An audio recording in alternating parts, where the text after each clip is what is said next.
నువ్వే జేజమ్మవి కదమ్మా. నేనా? మా అరుంధదమ్మవి నువ్వే కదమ్మా. తెలుగు తక్కువగా మాట్లాడొద్దు చంద్రమా.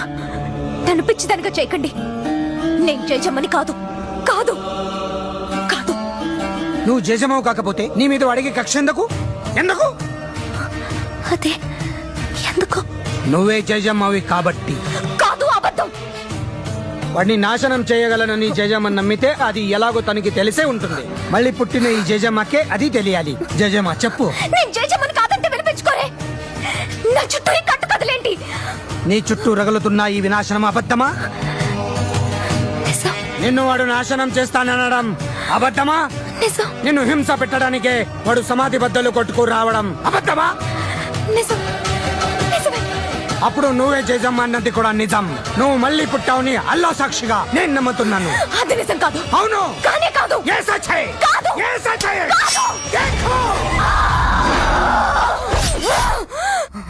మాట నిలుపు కొట్టివమ్మ జేజమ్మ, మళ్ళీ జన్మ ఎత్తినావమ్మ.